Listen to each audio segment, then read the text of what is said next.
It's lights out and away we go.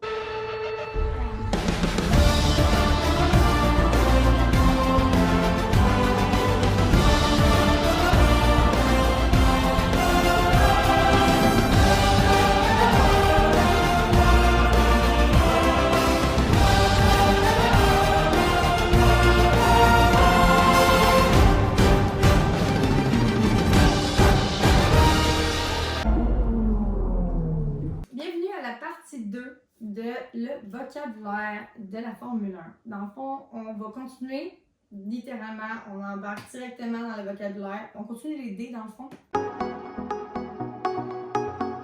Le diffuseur, le diffuser, un autre mot qui est pareil en anglais et en français.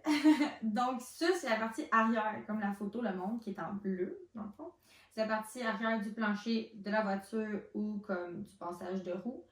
Ou l'air circule sous la voiture, elle sort. Exactement. Fait que qu'est-ce qui est crucial de ça? C'est qu'elle contrôle la vitesse à laquelle l'air sort. Plus sa sortie est rapide, plus la pression d'air sur la voiture est basse, donc plus la voiture génère d'appui. Puis c'est ça que tu veux. Tu veux un appui, tu veux pas qu'elle soit trop légère sur la piste. Donc sinon ça va faire... Là, tu veux pas forcing, c'est ça. Genre quand il tout, c'est ça. Donc le prochain, DNF, l'abréviation, sinon c'est Did Not Finish, fait qui n'a pas fini. Fait vraiment très très simple, ça désigne le résultat d'un participant qui termine pas sa course. Donc s'il y a un accident, il y a un problème de voiture, de moteur, name it, tout ce qui peut arriver, ça veut dire qu'ils sont retirés de la course. Donc dans la course, mettons comme en Belgique, c'est écrit out. Fait Saints out, piècerie out. Exactement. Mais tu peux DNF aussi de tes qualifications. Okay. C'est pas juste la course, c'est vraiment qualification, sprint race. Dès que tu finis pas quelque chose. C'est ton sprint race, genre Checo Perez, justement. Alonso, ils ont pas fini le sprint race. Tu peux aussi DNF. Dans le fond, c'est dès que tu finis pas. Évidemment, les pratiques, tu finis pas, on s'en fout dans le sens que... Ouais, t'es juste là pour faire ce qu'il est de la voiture, voir la grippe dans la course. Exactement. On va vraiment parler de notre finish quand la personne va se faire retirer de la course. Fait que, parfois, c'est que la personne, admettons comme Sainz, va rentrer directement au puits. Puis c'est là qu'on lui dit, OK, tu retournes pas sur le pit. On te retire. On te retire, on te fait pas finir la course. Parfois, ça peut être le pilote qui décide qu'il veut pas finir, que lui... Comme il y a un danger, là. Il y a un danger, exactement. Fait que did not finish. Donc, on est rendu au double sack. Le double sack, c'est une équipe qui ramène ses deux pilotes en même temps, qui sont un après l'autre, genre. Fait que là, mettons, il y en a un qui arrive, il faut que tu fasses ton temps vite, là, parce que l'autre, il est là, il s'en vient, genre. Fait que, écoute, il y en a là, qui peuvent attendre, là, genre. Hey, faut pas qu'ils attendent, tu perds du temps, en plus, là. Ouais. Fait que, mettons, si on prendrait l'exemple de la vidéo qu'on va vous montrer après, je vais vous l'expliquer avant qu'on vous montre la vidéo. Lewis est arrivé en premier, ils ont fait son changement de pneu, mais on voit Bottas qui arrive. Mais ton but, c'est qu'il ralentisse le strict minimum de qu'est-ce qu'il doit ralentir au pit. Fait que qu'est-ce qu'ils ont fait, c'est que Lewis a changé ses pneus, il est parti, il a même pas eu à arrêter Bottas, il s'est arrêté devant les gars comme prévu, ils ont fait son changement puis il est parti. C'était un des double sacks les plus rapides qu'on a vu. Bottas n'a pas eu à ralentir, il n'y a pas eu de problème, ils ont pas eu... Imagine ta noix à esprit quand tu essaies de changer ton pneu. Ton pilote est en arrière, le second pilote, et deux pilotes perdent la place dans le A. Fait qu'il faut vraiment que ton double stack soit bien préparé. Et c'est pas toutes les équipes qui prennent le risque. Habituellement, Mercedes prend le risque, Ferrari prend le risque, Red Bull de temps en temps. Mais c'est vraiment rare qu'on va voir les autres équipes faire ça s'ils savent que leur changement de pneu, leur pit stop est trop lent. Ils prendront même pas la chance de le faire. Non. Okay, don't make me lose time then. When they feel the need to take that risk of a double stack.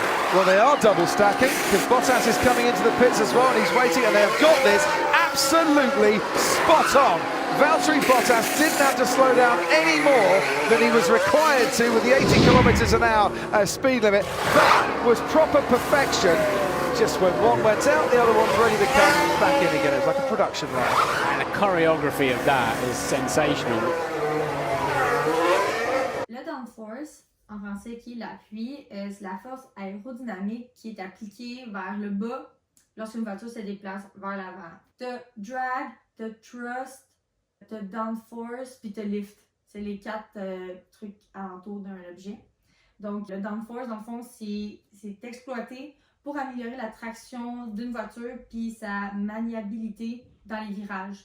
Fait que c'est vraiment pour rendre la job plus facile aussi au pilote parce que déjà que ton volant il est dur pis tout, tu sais, faut que ça soit genre facile à manier dans le fond. Fait que... Il utilise vraiment le downforce pour pouvoir avoir le plus d'adhérence possible sur la piste pour justement, comme tu dis, vraiment aller plus facilement dans les tournants, rouler plus facilement. Fait qu'effectivement, c'est pour rendre la job plus facile. Donc, il y a vraiment plusieurs drapeaux. On va vous les dire en liste, puis après ça, on va vous les expliquer. Ouais. Donc, tu as le premier drapeau, le drapeau damier. Après ça, drapeau jaune, où il peut aussi avoir le double yellow flag, donc double jaune. Drapeau vert, drapeau rouge, Yes. drapeau bande rouge et jaune, drapeau bleu, drapeau noir et blanc, qui n'est pas le même que le damier, vous allez voir. Drapeau rond orange sur fond noir, drapeau noir et drapeau blanc. Dans le fond, ben, on va commencer avec le damier. Il marque la fin d'une course ou d'une séance d'essai, Oui. whatever, name it. Donc, tout ce qui a une fin, c'est fini, guys! Fait que ça, c'est lui. Ouais. Le drapeau rouge à bande jaune, Ouais. lui, c'est un changement d'adhérence sur la piste. Fait qu'on va parler de l'huile qui a coulé d'une voiture. Ouais. Si, admettons, il y a eu un accident puis l'huile a coulé, c'est ça. De l'eau, ça peut être vraiment plein d'autres choses, mais habituellement, c'est vraiment pour de l'huile, de l'eau. Fait que c'est vraiment juste pour aviser le pilote, il y a un changement d'adhérence. Genre, soyez un petit peu plus à l'affût de la piste. On a le drapeau rond orange sur fond noir qui est avec présentation d'un numéro comme d'une voiture. Fait qu'ils vont mettre le numéro dans le rond orange. Fait que ça, c'est un avertissement de problème mécanique dangereux sur le véhicule. Fait que c'est pour dire à cette personne-là, mettons, ils mettent 44, ils sont comme oui, c'est un problème genre mécanique qui est dangereux sur ta voiture. Fait que pour là, tu ralentisses, tu boxes ou genre whatever, tu parles avec ton ingénieur de course. Tu fais comme drapeau bleu. Ça parle un peu quand on parlait du retardateur. Ouais, fait que ça, c'est, dans le fond, c'est un avertissement au pilote qui doit laisser sa place à un pilote qui est plus rapide. Obligatoire, là, c'est obligatoire de laisser sa place, là, t'es obligé, là, tu peux pas genre le faire ralentir ou whatever, parce que ça, c'est sûr qu'il y a une pénalité, fait que... Effectivement. Après ça, t'as le drapeau jaune qui signifie un danger sur la piste ou une interdiction de passer. On voit le plus souvent, c'est lui. Oui, lui Avec puis le rouge. Puis un double drapeau jaune, c'est un danger plus important, puis ça prévient d'une possibilité de freinage ou de changement de trajectoire. Fait que, mettons qu'il y a une voiture en plein milieu de la piste, tu mets un double pour que les personnes qui s'en viennent sachent qu'elles vont devoir changer de trajectoire. Donc, il serait mieux de ralentir pour pouvoir mieux prévoir les choses. Donc, l'autre on voit souvent, le rouge, le drapeau rouge, dans le fond, lui, c'est accident grave, débris sur la piste, l'interruption d'une course, fait qu'il complètement arrête, tu t'en vas au pit, t'attends, puis quand que c'est le green flag, ça c'est que la track est clear, fait que la course, elle est propre. Il n'y a plus de débris, il n'y a plus rien que tu peux genre mettre ton char que comme si tu le pognes, là, ça peut te faire des dommages aussi, fait que si on veut pas ça. Fait que ça c'est aussi le drapeau vert dans le fond. Ouais, le drapeau vert peut aussi être utilisé lors des drapeaux jaunes. Fait que pour dire comme quoi, allez, tu peux y retourner, tu peux oui, c'est ça. accélérer. Mettons, ils vont faire jaune, puis ils sont comme ok, finalement ils réussissent à revenir sa piste, ils sont comme fire. C'est ça, exactement. Fait que là, on pourrait dire le drapeau blanc. Ouais. Le drapeau blanc, c'est vraiment juste pour dire qu'il y a un véhicule là sur la piste. Fait que easy peasy. Ouais. Drapeau noir avec un numéro d'une voiture, c'est disqualification du pilote. Fait que t'es out, mon chum, ciao bye. Ça fait longtemps que c'est pas arrivé. Non, j'ai jamais vu ça. Okay. Mais c'est déjà arrivé fréquemment. Puis c'est jamais bon, c'est. Puis on a le dernier qui est à moitié, donc noir et blanc. C'est pour avertir un pilote d'une manœuvre qui est antisportive, non réglementaire durant la course. Donc, qui a fait son retour, ça faisait longtemps dans les autres saisons que j'avais pas vu ce drapeau-là et cette saison-ci, il y en a eu. Puis j'étais comme. Devine qui? Oh! Checo Perez. Non. Oh! Max! Ah, ok. J'étais là. Checo ici, il met tout le temps white. J'étais genre peut-être qu'ici. Non, J'étais vraiment choisi à ça, là. Donc, on est rendu à DRS, le fameux DRS qu'on se fait dire à tout bout de champ, qu'on voit partout et que c'est la question qu'on se fait poser le plus souvent. Je pense, ça veut dire quoi, DRS? On va vous l'expliquer. Vous allez pouvoir le dire. Ouais. Vous allez savoir c'est quoi. Dans le fond, DRS, c'est l'acronyme pour dire Drag Reduction System en anglais, ou en français, on peut dire aile arrière réglable.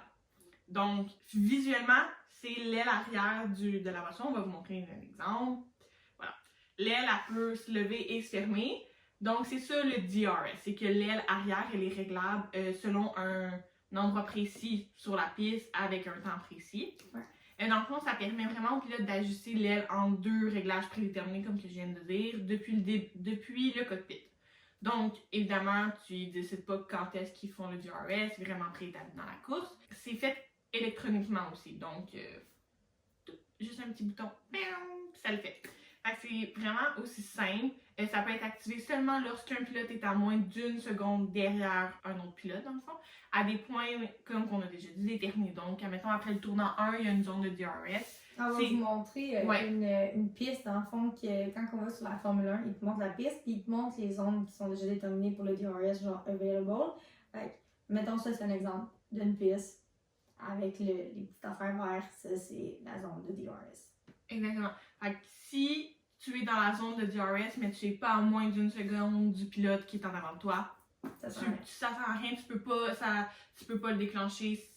C'est juste pas faisable en fait, c'est vraiment... Là, tu le vois des fois là, dans la course, c'est comme ok, le DRS il est enable, fait que là c'est comme ok. Puis il pousse, mais il se rend pas, mais parce que t'es rendu full loin. Là. Souvent c'est comme à la partie où tu as le start de la course, c'est à ce moment-là, vu que tout le temps une ligne droite souvent, fait que c'est là qu'ils l'ont, mais ils se rendent jamais assez. Là, ils vont se rapprocher quand ça va tourner. Mais tu sais, faut que tu ralentisses, c'est normal. Puis après, ils sont jamais capables de dépasser réellement, là, vu qu'ils sont loin. Mais tu le vois.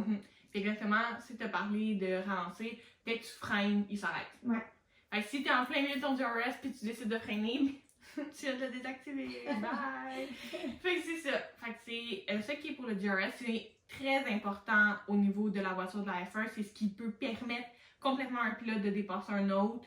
Ça peut changer le cours d'une course. Donc, ils font vraiment attention à leur DRS. Puis c'est pas pour rien qu'avant une zone, ils vont dire à leur pilote pousse pour être déjà vraiment proche pour que ça soit plus facile pour toi. Puis le DRS, quelque chose d'important aussi avec ça, c'est dans les premières laps de la course, il n'est pas disponible. C'est trop... c'est trop dangereux. Oui. Parce que vous allez souvent le voir quand on va faire les courses et tout. Dans le premier tournant, c'est là qu'il y a le plus d'accidents. Dès le départ de la course. Ils sont tous collés. Ils sont tous collés, ils sont tous ensemble. Puis les premiers tours, c'est ça. Ça sert à justement s'éloigner l'un de l'autre, prendre de l'avance. Donc, c'est trop dangereux de mettre un DRS. C'est trop imprévisible. Ils peuvent pas faire ça. On aurait encore plus d'accidents, puis on en a déjà beaucoup trop. C'est environ comme 3-4 laps, je pense. Hein? Je pense que ça dépend vraiment des courses, du laps, puis de la distance qui est établie. Mais ouais. Ils disent à un moment donné, comme ok, c'est rendu disponible. Ouais. On est rendu aux écuries.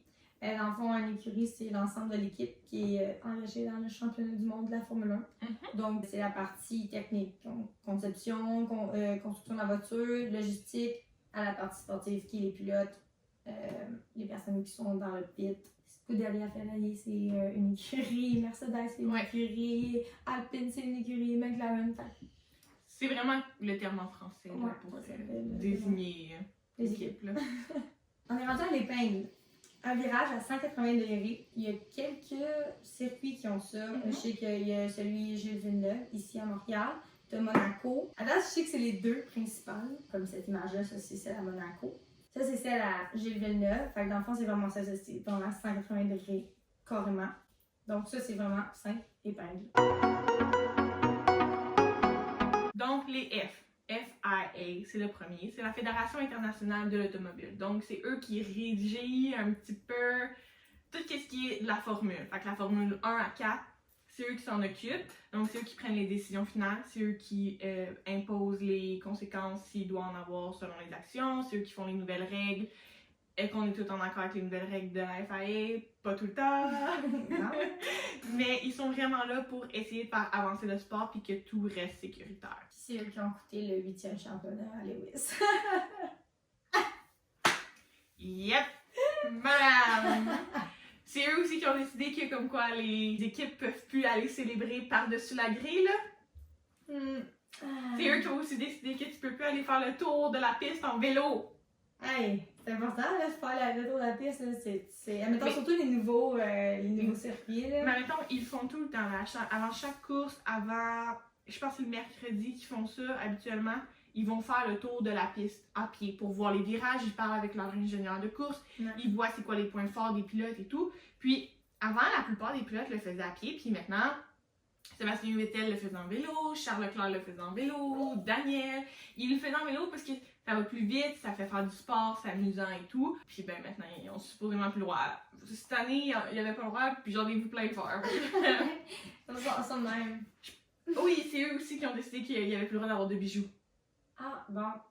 Okay, quand ils ont annoncé ça, Lewis est arrivé en conférence avec 6 monstres sur chaque bras. Il s'est fait percer de l'autre côté. Ah, c'est ça, j'ai vu, parce qu'il y a les deux côtés. Il y a les percés. deux côtés percés.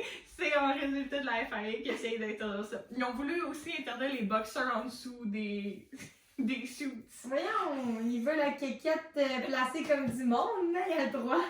Voyons. C'est ça.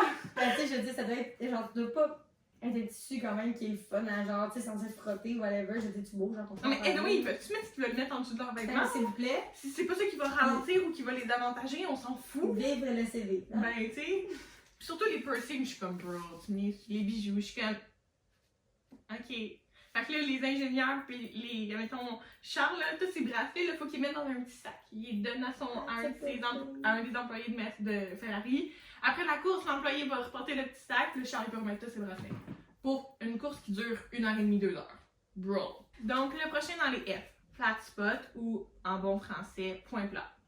Vraiment facile. Ça va vraiment être au niveau du pneu. Fait que là, on va aussi expliquer les pneus et tout. Yes. Mais c'est ça. C'est le terme donné à la zone d'un pneu qui s'use fortement à un endroit précis après un moment de freinage extrême ou au cours d'un tête à queue. Avec 2 voitures dans le fond. Ça ruine sa maniabilité, provoquant souvent des fortes vibrations, puis ça peut obliger un conducteur à s'arrêter pour un changement de pneu. Donc c'est vraiment pas agréable pour le pneu ni pour le pilote. Là. Il va vraiment ressentir un rebondissement intense. On va vous montrer une photo d'un flat spot. Quand vous voyez. Vous pouvez comprendre à quel point c'est pas super le fun, puis que ça peut vraiment entraver la course du pilote, puis justement ses capacités à overtaker quelqu'un ou whatever. Oui. Fait que c'est ça, fait que c'est vraiment. C'est souvent, moi je l'ai souvent vu avec un freinage extrême, parce que je veux pas, ils conduisent à 300 km/h, freinage extrême, ça peut maganer un pneu, donc. Ouais, ça. Formation lap, qui est en français le tour de formation. Donc, ça, c'est le tour avant le départ de la course, lorsque les voitures quittent la grille de départ pour se reformer sur la grille de départ après, dans le fond. Fait que cette lap-là, c'est vraiment genre, ils vont venir réchauffer les pneus, ils vont checker aussi la grippe, l'adhérence, dans le fond, de la piste. Savoir sont où les moments d'adhérence. Vous allez voir là, quand ils font le tour de formation, vraiment là, ça fait des ils petits font zigzags. Extrêmement, genre c'est vraiment intense. Puis surtout la dernière personne qui va venir se former, elle a encore plus de temps, dans le sens qu'elle a personne dans la RDF, fait qu'elle peut vraiment faire ça intensément comme à ses bons désirs. Là. Mais oui, c'est vraiment un tour pour venir faire la formation, mais je trouve que c'est aussi un tour important pour venir. C'est comme te dire, regarder la grip, venir voir si les pneus sont assez réchauffés et tout. Brilliant qualifying to go and put it 6th on the grid. Giovinazzi, incredible qualifying to put it 7th on the grid, but they are the subplots to the main event. And they said don't bring any flares, but I don't think the crowd here got the memo on that. That is acrid smoke that is billowing into our commentary box and might just obscure the vision a bit for the drivers. And this is before the race has started. Imagine, you know, if Max does win, you're not going to see anything. Well, the king is here, but for this racetrack, there is only one king, and it's King Max. Donc, enfin léger, on est rendu. Le premier, G-Force, on va commencer en force. Je me trouve drôle, désolée. Fait qu'on va vraiment venir parler d'une force physique équivalente à une unité de gravité. En fait, cette unité de gravité-là, elle va être multipliée lors des changements rapides de direction ou de vitesse. Fait que s'il accélère, il arrête, il freine, il tourne, c'est la G-Force. Fait que ça, c'est important à savoir, surtout lors d'accidents, parce qu'un être humain peut tolérer un temps de G-Force.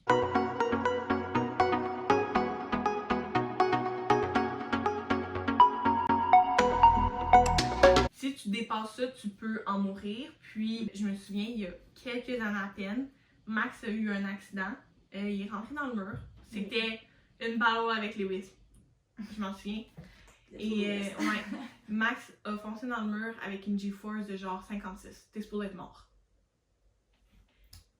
Puis t'as juste je me souviens quand les pilotes l'ont appris, il était en entrevue, Daniel a même demandé, il était en entrevue puis il a dit avant qu'on commence, est-ce que je peux juste demander avez-vous des nouvelles de Max? J'en ai pas eu, est-ce qu'il est correct, est-ce qu'il va bien? La personne qui faisait l'entrevue, il a dit G-Force de comme 56.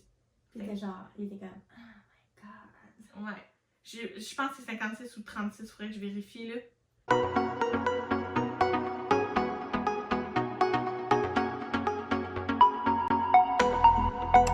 Fait que le G-Force c'est vraiment important parce que dès que tu accélères, dès que tu freines, t'en as, c'est leur petit coup. Quand ils freinent, quand ils accélèrent, c'est G-Force. C'est une unité de gravité vraiment. Tu veux pas, tu roules 300 km/h, ta gravité n'est pas la même. Le gravel trap, qui est le piège à gravier en français, c'est un lit de gravier à l'extérieur des virages qui est conçu dans le but d'arrêter les voitures qui tombent hors du circuit dans le fond. Fait que tu dépasses, fait comme le gravier va genre t'arrêter avant que tu rentres dans le mur parce que le but c'est que tu te blesses pas. Fait que ça c'est un piège à gravier. Prochain, grille de départ. Fait que c'est une disposition des voitures au départ de la course. Fait que c'est un endroit préconçu, vous allez voir, il y a de la peinture au sol.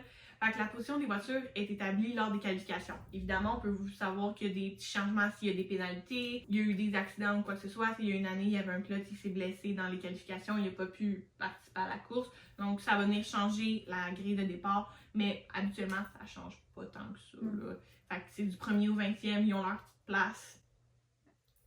Le grip, en français qui est l'adhérence, c'est la capacité du véhicule à maintenir le contact avec la piste par frottement et non par glissement. On peut souvent les entendre dire dans leur radio, genre, j'ai pas de grip. Ouais, I have no rear grip. Fait que là, il n'y a pas de grip en arrière d'un pneu. C'est ça, exactement. Fait que ça, c'est vraiment important parce que faut que tu travailles là-dessus dans les prochaines courses. Fait que c'est ça, c'est le feedback des pilotes. Habituellement, c'est ça où l'ingénieur de course va demander comment est la grip, est-ce que ça va bien, non, ok, parfait. Ça peut aussi être ta décision de changer ton pneu. Ouais. Ah, j'ai no grip, ok, on va changer ton pneu, c'est peut-être le pneu puis qui est usé, puis... Ouais, pas mal ça. Fait que c'est ce qui termine la partie 2 du vocabulaire. Fait qu'on va se retrouver dans le fond la semaine prochaine pour la partie 3. Ouais. Déjà, il reste 2 parties environ, partie 3, partie 4, parce que c'est bien du vocabulaire, bien des notions, fait qu'on ne veut pas trop vous en donner. Donc, à la semaine prochaine!